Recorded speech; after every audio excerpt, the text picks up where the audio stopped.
لازم أبدأ الحلقة حالا.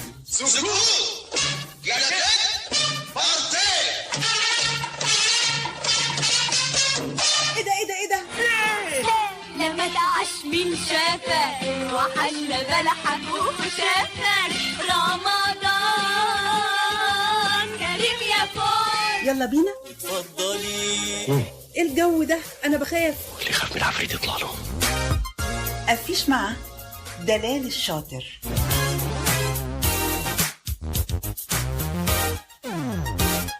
أهلا بنجمتنا الرقيقة.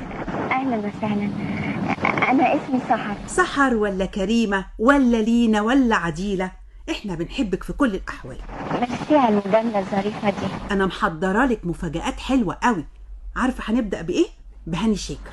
صدقيني لو قلتلك إن وشك أجمل وش شفته في حياتي. متشكرة. مش بجاملك. عن إذنك يا أستاذ هاني، أنا هاخد سحر قبل ما تعرف إنك أنت المطرب محمود الدرملي اللي تسبب في الحادثة. آخر صورة شفتها بعينيا كانت صورة محمود الدرملي. بعدها حكم عليا إني أعيش عمياء طول عمري.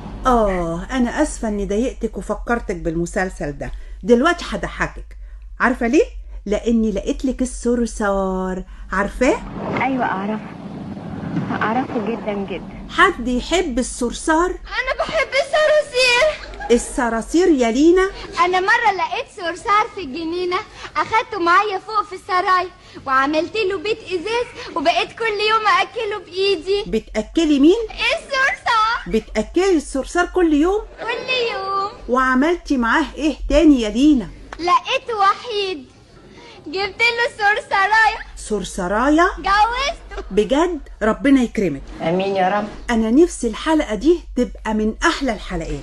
طلعي لها حاجة لله. انا اكيد بطلع. ايه رأيك نروح نزور السيدة نفيسة ونطلع حاجة هناك وندعي للسيدة نفيسة ان ربنا يفرجها على البنات. شلها يا سيدة نفيسة، بنات 7 جار ربنا يكرمهم. بس على فكرة بعد كده لازم نروح مع بعض جراند اوتيل. الله على ليلى مراد وهي بتغني ليالي الأنس في فيينا. ليلى مراد دي اسمهان اللي بتغنيها يا فخر هاني. مش مهم مين اللي بيغني، المهم فيينا. هو انت رحتي فيينا؟ انا رحت مع زهيري الله يرحمه، يا قضيت ليالي الأنس بجد. سيبك بقى من ليالي الأنس وتعالي نروح لنجم النجوم عادل إمام. أول ما شفته فرحت قوي. عارفة ليه؟ ليه يا نجلاء؟ أصله شبه أستاذ الطبيعة بتاعنا بالظبط. الأستاذ ده دايما يديني أحسن نمرة في القسم.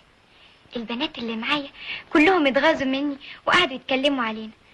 عارفة بيقولوا إيه؟ أكيد بيقولوا إنك محظوظة عشان اشتغلتي معاه كتير. بيقولوا إنه بيحبني. تصوري؟ أتصور. لذيذ قوي. بس في عيب واحد، بيتكسف. كل ما أبصله يبربش بعينيه ويبص في الأرض. مين ده؟ أستاذ الطبيعة بتاعكم؟ لا، رمزي. رمزي في فيلم الجحيم. أنا مش عارفة أشكرك قد إيه يا أستاذ رمزي. أنا ما استاهلش أي شكر يا نجلاء، لأنك بقى اللي أنا عملته ده أقل من الواجب. يا نجلاء بقولك إيه، اجري من الجحيم وتعالي نروح أحسن لمسعودي. مسعودي يا مسعودي، الأكل جاهز. واحنا هناكل معاكم ولا عيب؟ ما تقوليش كده يا سيدي. سيبك انتي، ولاد الناس برضو طريقة والذوق وفوطة قال وطبق. ممكن شوية شوربة؟ ما لقيتش صفحة الشوربة في كتاب قبل النظير. الله يكون في عونك يا مسعودي. أدوق ولا أشرب؟ دوق. انت عملتيها ازاي؟ زي كتاب قبل النظيرة تمام، كلمة. البؤساء. ها حلوة؟ طبعا حلوة، كل حاجة حلوة منك يا نجمتنا. هو حد ينسى أعمالك الحلوة وخاصة مع الأستاذ والأستاذة وحيرم؟ كنت هربط حياتي بحياة المجرم السفاح. ازاي؟ حيرم ارتكب جريمة قتل. والله انتوا ظالمين. لكن انا ما سكتش، جريت رحت على البوليس. قبل ما تروحي للبوليس لازم اقول لكم انه نجمتنا اللي استمتعنا بكل اعمالها واللي دايما معانا برقتها وجمالها هي النجمة شيرين. خير يا حاج، في ايه؟ أنا حديثي مع الأخت عديلة. خير إن شاء الله يا حاج. أنا جاي طالب يدك. بس أنت متجوز 2 يا حاج. وماله، تبقي التالتة، وعلى رأي المثل التالتة تبتة.